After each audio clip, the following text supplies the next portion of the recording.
So what did the Most High tell her? And she went to inquire of the Lord, and the Lord said unto her, 2 nations are in thy womb, and 2 manner of people shall be separated from thy bowels. That's right. 2 manner of people, 2 different types of people are in this one womb, and these 2 different groups of people are going to be separated. Separated. So let's read on. And the one people shall be stronger than the other people. No, everybody's going to be the same and equal. And the one people shall be stronger than the other people. Right? And the elder shall serve the younger. Right. So, right there at the beginning, and that's not the first account, but we'll bring that out later. But right from the beginning, the Most High made it plain and simple. He made it known that everybody's not going to be equal on this planet. And there ain't nothing changed. It's still that way today. But we got to realize that we got to quit giving in to these false doctrines and things that make us feel good. You don't want to feel bad about whatever situation you might have got yourself in. You might have a woman from another nation, a man from another nation. Well, it is what it is, but none of that negates what the Most High said or what he's going to do. And you just have to deal with it. So first thing you do is come back to your nationality, get with a person from one of your various 12 tribes from the nation, from any of the 12 tribes of your own nation. That's how we continue to build our kingdom and build our nation. We have to deal with one another. Because the other nations, they not up to our standards. They not as good as us. And that ain't my words. That's thus saith the Lord. So, how else does the Bible say Israel is better than others? Let's go to Romans chapter 9, and we're going to start at 4. This is Romans chapter 9, verse 4. Who are Israelites, to whom pertaineth the adoption and the glory and the covenants and the giving of the law and the service of the Most High and the promises. That's right. And let's get that again, because this is very important. A lot of people, they naive to this. The Israelites are to whom pertaineth all of these various blessings, all of these various inheritances. It doesn't, it's very specific. It doesn't say maybe some other people. It doesn't say mainly the Israelites. The Israelites are who pertains to these things. So let's get that one more time, 4 and 5. This is Romans chapter 9, verse 4.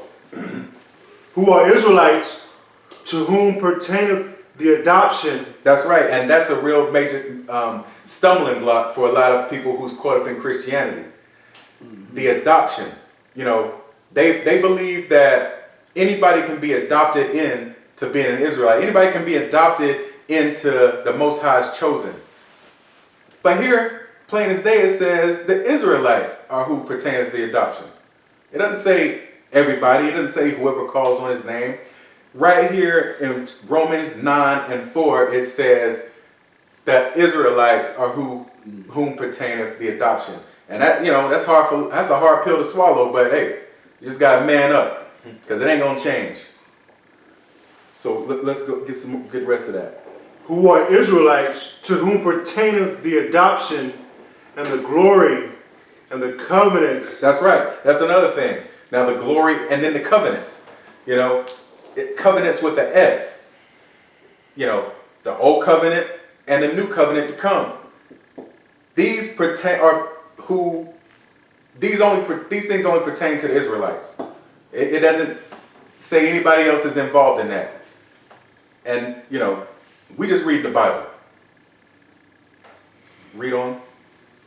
And the giving of the law and the service of the Most High and the promises, whose are the fathers, and of whom, as concerning the flesh, Christ came. That's right. So the Israelites, they are the fathers, God's chosen. And they are who pertain the promises and who Christ came for in the flesh. They are the flesh that Christ came for. He didn't come for everybody. So let's jump down to verse 7. Let's read 7 and 8 in that same chapter. This is Romans chapter 9, verse 7. Neither because they are seed of Abraham are they all children, but in Isaac shall thy seed be called. That is, they which are the children of the flesh, these are not the children of the Most High. But the children of the promise are counted for the seed. That's right. And, that's another dagger to a lot of Christians. Our own people quoting Christianity, and as well as the other nations who've been indoctrinated with Christianity. You'll never hear them read this scripture. And when we bring it out, they want to run from it, or they want to, they want to try to negate it and talk it down, but it's right there in black and white, and you can't get around that. It's hardcore judgment from the Most High. It's His words, and His words ain't going to come back void. So you got to take it for what it is. Now, because we are better, we can't deal with everybody. We can't deal with everybody equally, and the Most High tells us who we need to deal with. So when you come into this understanding of the truth that you are a Hebrew Israelite from one of the various 12 tribes, and you are one of God's chosen children, you got to know who to deal with and who not to deal with. Because trying to help everybody is not going to be profitable for you or them. And we're going to get that out of the Apocrypha, Ecclesiasticus, chapter 12, 1 and 2, and then going to jump down to 4. Okay. Ecclesiasticus, chapter 1, verse 1 and 2. Chapter 12. Yeah, let's go chapter 12.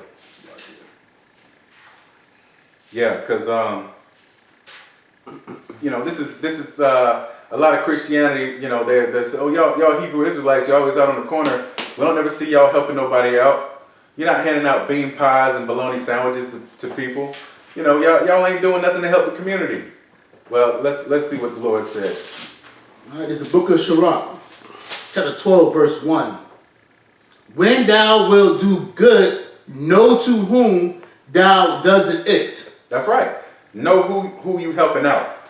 You don't just help out anybody. Somebody saying, oh, brother, I need a couple dollars. Well, you got to know who you're dealing with. Read on. So shalt thou be thanked for thy benefits. Do good to the godly man, and thou shalt find a recompense. That's right. So when you help out a godly man, you see a man, somebody is doing their best to keep the commandments, love the Most High, know who they are. They falling on a hard time, help that brother out. Because then you will get a recompense. Then you'll get paid back. You'll get thanked. Your alms, your charity will not go without. It won't come back void. It won't go out and come back void. But let's read on. That was 1 and 2. Okay. And if not from him, yet from the Most High. That's right. So even if you don't get recognition for that, which we're not doing it for recognition, but the Most High is going to see that, and He's going to pay you back, even if the person never pays you back for whatever the reason may be. You ain't supposed to worry about that. Most High's got you. So let's jump down to 4. 4 first. Give to the godly man, and help not a sinner. That's right. So, brothers out there with a sign talking about, I just need a beer, you know, you ain't supposed to be helping, you ain't supposed to be giving them no money so they can continue to be a drunkard. Somebody out there, you see they strung out on drugs, you ain't supposed to be giving them money.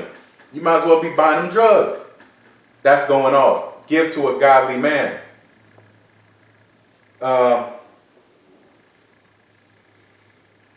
There's more on that. That I want to get. Jump down to well, go ahead and read 5. Okay, 5th verse. Do well unto him that is lowly, but give not to the ungodly. Hold back thy bread, and give it not unto him, lest he overmaster thee thereby. That's right. Go ahead. For else thou shalt receive twice as much evil for all the good thou shalt have done unto him. See, and so that's your recompense, right? I mean, that's your payment right there for giving to somebody who's wicked as hell. Now, the Most High said, you're going to get twice the evil for what, quote unquote, good you were supposed to have been doing to him. So you're only hurting yourself if you're out there helping out some wicked person. Best you can do is find out if they know the Most High. If they keeping the law, statutes, and commandments. Do they have faith in Yahweh? If not, you know, we can't bid you Godspeed. You know, you're on your own. And, you know, we'll pray that we tell you to repent, come back, you know, have faith, and things, you know, Most High will turn things around for you. But, you know, you're on your own as far as I'm concerned.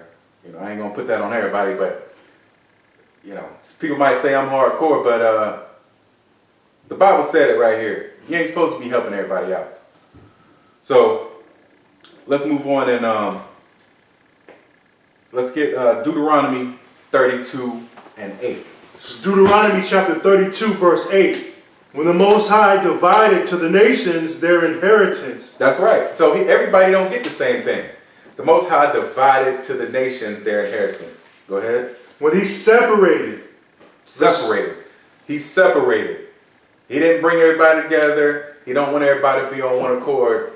He separated. Go ahead. When he separated the sons of Adam, he set the bounds of the people according to the number of the children of Israel. That's right. So everything and everybody on the planet, things that go on, it's all revolving around God's chosen people. And I know it might not seem like that, but you don't know the Most High's mind. You don't know how he operates. We know that the world was made for our sake. And, you know, we're gonna pull that. But first, let's go to, let's get the first account in the Bible where the Most High is causing inequality and differences amongst the people. So we're going to go to Genesis chapter 11, and we're going to start at 1. This is Genesis chapter 11, verse 1. And the whole earth was of one language and of one speech. Right? So let's jump down to 4.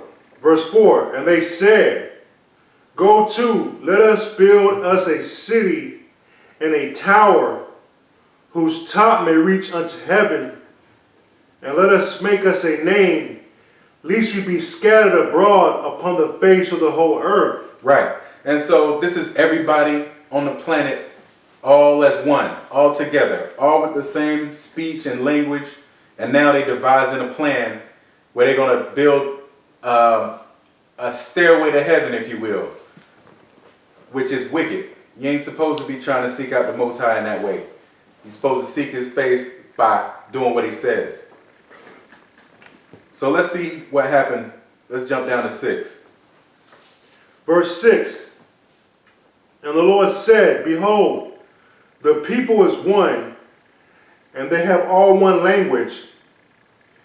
And this they begin to do, and now nothing will be restrained from them, which they have imagined to do. So the Most High, all right, he's talking to his angels, and he's pointing out the fact that, look, everybody's together, and But he's not saying that as it's a good thing. He's saying, now look at what they're doing. They trying to know more. They're trying to get more than what I want them to have at this point. So let's read 7. Verse 7. Go to, let us go down, and there confound their language, that they may not understand one another's speech. Right.